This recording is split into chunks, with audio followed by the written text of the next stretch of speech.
And away we go. It is the Nightcap, brought to you by Hail Mary Sports Bar, right here on BearcatJournal.com. Hail Mary's in Cheviot, right on Harrison Avenue. They're in the Dora District. You can go from bar to bar with your drinks, but why would you do that when you can just go to Hail Mary's? They have 27 TVs, a 9-screen video wall, with the exception of the bathrooms. There's not a bad seat in the house when it comes to viewing the game. They subscribe to every sports package that DirecTV offers. They can stream all the games, and Cincinnati Sports will always be on the 9-screen video wall. They have a very nice looking food truck with tacos and birria and quesadillas and asada fries and all kinds of good stuff set to be there on Saturday for the UC game, 3:30. So make it, if you're on the west side, go see our friends at Hail Mary's. They will get you taken care of. All right, Aaron. We still don't know. I've been in contact with sources throughout the day, but I don't get, when I am talking to people, I don't get any indication that there's any real, at least at this point, danger that the game is not going to be played. They are still planning to fly to Orlando tomorrow, early afternoon, mid-afternoon. Same. You are too. The ESPN crew. Rocky Boyman, I was on with Lance and Rocky tonight for the Bengals Roundtable show. Rocky said he knows the sideline reporter. He talked to her, and she said her flight is on for tomorrow afternoon, going into Orlando as well. They're moving the USF Memphis game to Orlando in Camping World Stadium. I at this point, and again, like I said, the official word I've gotten, no decision has been made. UC and UCF and the Big 12 are in constant communication, working things out. I'm at a point where I almost would be surprised if they don't play. My cousin lives down there, and I'm going to be staying with him when I go down, and his family. And he lives, I think, 15, 20 minutes from campus. And he said that it's really, I mean, yes, you had a hurricane go through, but it's really just down palm fronds and what have you. Like, it's not terrible. It went through Orlando fast. There wasn't the flooding that you had with like Hurricane Ian that wrecked some things. So I would imagine things were full go. Yeah. I mean, like I said, that's not an official word, but that's just the vibe that I'm getting as the day has unfolded. And we have gotten kind of a feel that Orlando did not take a direct hit. My credentials were approved today for whatever that's worth. That probably a good sign if UCF sports information folks are in the office approving credentials. Not a guarantee, but probably a good sign. So we're going to go ahead and do our regular show since we're hoping that all things look to be on track. Aaron, 3 keys. Take it away. All right. Let's pull that bad boy up. My 3 keys to victory are as follows. Number 1, I know I've had this one before, but I think it is important in this game because KJ Jefferson, if you can force him to pass the ball, I think you have found a winning formula. We might not even need 3 keys if they can force KJ Jefferson to have to throw the ball. That might be the only key. But if they can slow down the run or even, I guess, I don't want them to necessarily have UCF running all day. I think I'd rather the one dimension be forcing KJ to throw the ball. Put them in 3rd and long situations where they're not getting a 3rd and 8 and rushing it with RJ Harvey and still getting the first down. That's bad. That's all bad. That's the fear of them is, yes, they're one-dimensional, but that one dimension can be dominant. I understand. Hopefully that week off gave them plenty of time to break down tape and see some tendencies and some different things. Number 2, continue to take what is given. I know Sorsby got his first interception, so hopefully the announcers are not talking about that throughout the entirety of the game, just wishing, hoping, praying for it to happen. We've gotten past that. The monkey is off the back. And just continue to take what is given. Not that they've struggled to do this season, because I think that they've been really, really good about it. But I don't want Sorsby to feel like if they start to take away the run, because they're better at defending the run than they are the pass. Sure. I don't want him to feel like he has to continue to put the game on his back. You got Corey Kiner coming back by all indications. You got Evan Pryor coming back by all indications. And I would imagine Chase Williams apparently is going to be available as well, hopefully. I'd imagine that you're going to be able to do some different things that you were not necessarily able to do in the last game. I don't want him to feel like he has to take on that pressure and put the whole game on his back. Just continue to take what is given and let the game come to you. And number 3, don't overthink things. If you get into a situation where things are weird at the end of the game, don't look back to last week. Just do what you would normally do. I don't want them to, again, just kind of get into that thing where they know that they defend the run better, so they feel like they have to pass, where they are trying so hard to make things one-dimensional that they're doing things that they wouldn't normally do. I just don't want it to be where you're playing chess when checkers is actually what the game is on the board. So just be careful about overthinking things. That's what I got. All good points, Aaron. So let's get to mine. All right. Start fast. This is a UCF team on the ropes. Let's just call it what it is. It is a UCF team that has lost 2 in a row. It would be 3 in a row if they didn't have a miracle comeback against TCU. Fans so are calling they are reeling. Yeah, fans are calling for KJ's head. Fans are calling for Gus's head. Things are not good as far as the fan relationship with this team. Players are entering the transfer portal. Like, they've really only lost 1 starter, but they've lost a bunch of depth. And they're dealing with some injury stuff. So get out on them and give them a chance to fall apart, because there's a decent chance they will. They've also had a very difficult week. They haven't, even if they've been able to practice, there have been major distractions in Orlando all week. So get out to a 17-3 lead, 17-7 lead, and put that pressure on them. Make their bond, make their brotherhood tested. But put your foot on the gas. Don't just let off because you're up 17-3. Sure, but I'm talking more about from UCF standpoint, like, how are they going to handle adversity?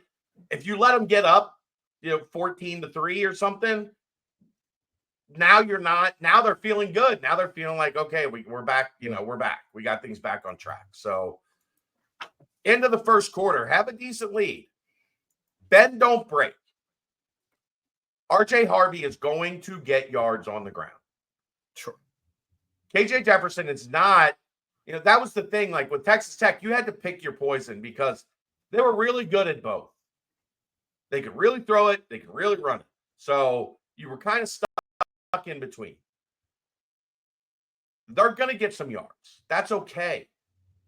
When you get down, what has always been the key when UC has beaten Central Florida? Red zone trips turn into field goals and not touchdowns. And they've had some timely interceptions, Sauce obviously, but even earlier in that game, they had an interception in the red zone in the first half. So get them. It's okay if they go 20-20 on you, but make them kick field goals, potentially get them to turn it over. And you have a really good chance of stymieing this UCF offense. Number 3, air it out. They do not pressure the quarterback. They do not play good pass defense. You have a plethora of weapons that you can use in the air attack. And a great quarterback that really has spread the ball around and been able to, punish defenses for how they're defending Cincinnati's offense. So throw it around. Like, don't play into their strength. Don't come out and say, well, we've got to establish the run against this team that likes it. We think they're going to try to stop the pass, so we're going to run it. No. They're bad at stopping the pass. Make them pay for being bad at stopping the pass, and let Brendan Sorsby cook. Let him cook, Aaron. There you go. That's about all I got. You got anything else you want to talk about? I mean, I think Dave and I hit on a bunch of the topics last night. The There Super was one you League missed. and lack of NLI going away. Did you touch on the transfer window for basketball going from 45 to 30 days? We did not touch on that. I didn't think I heard anything on that last night. I still don't like. The only way I would have liked it is if they would have waited until after the Elite Eight to open the portal. When's it open? Right after the second round. So like the Monday after the second round, like that first weekend. Yeah, that's tough to go. Half of the portal is for those top teams while they're still in it.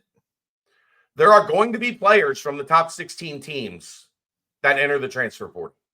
Well, don't they get some extra time though? They do, but you have to make decisions, right? Like as a coaching staff, you have to make decisions on who you're going to pursue, what your targets are, what, yes, generally, if we're being honest with each other, coaches have a pretty good idea who's going in the portal and who's not. But that doesn't, just because there have been a couple guys that have said, we're going, this kid's going to be in the portal, this kid's going to be in the portal. And then you get to the end of the portal thing and they don't go in. So I don't know. I think I would prefer, if you don't want to be a distraction for the Final Four, okay, but you could do it on the Monday after the Elite Eight. And I think, if you just shortened it from 45 to 30, was it still starting at the same time for both? Yeah. Okay, so instead of shaving the 15 days at the end, shave the 15 days at the beginning and start it after the national championship. Yeah, I mean, Danny Hurley was talking about this today on a podcast about I was having game prepping to win a national championship, and an assistant coach would come in and be like, "Hey, we've got this guy here on a portal visit." I'm worried about this. This right now is what matters. This season is not even over yet. I have not even changed the gear in my mind to next season. Right. And I don't even know what our team's going to look like. We these guys haven't made decisions on the draft or I don't know. No exit interviews. Yeah, that's right. I don't like it.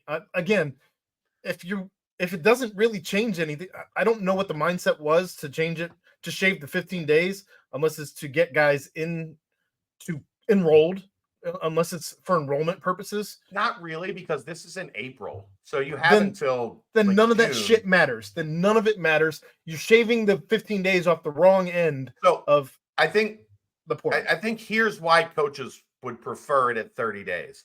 Because what we're seeing is, and I prefer probably at 45 days, I mean, what we're seeing is teams were, the portal cycle was generally about 30 days, and then the activity dropped off a cliff.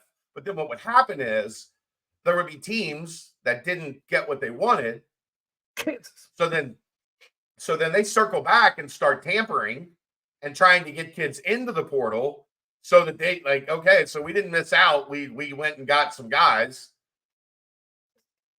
Adams Woods / Micah. St. Bonnie's, right?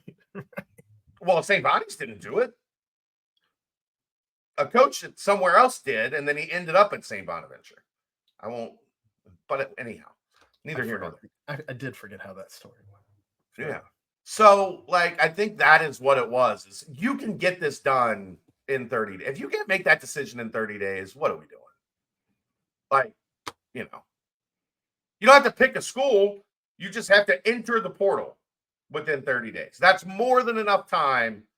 Sure. Exit interviews, survey your situation and make a decision whether you're going into the portal or not. So 30 days, I don't mind. I just don't think about this. If the coach that wins the national championship, essentially 15 days of that 30, he's going to be with his team trying to win a national championship. And you're doing a disservice to your team if you're not focused properly on winning the national championship. Of course. So I don't I don't love it starting when it does, but for whatever reason, I guess the inevitable, the flip side, Aaron, is probably this. Most of the teams in the country, 320 whatever teams in the country, their season is done. Those kids are going to be entering the portal. So it's kind of dumb if the portal's not open. Right. Tampering would be happening anyway and all of that. I just don't like, the way that the calendar forces the situation. But 30 days, buckle up. Give me a little bit more condensed, a little bit sped up compared to the past couple of years. Expedited. That's what I was looking for. That's the nightcap. Brought to you by Hail Mary Sports Bar. Right here on BearcatJournal.com. See ya.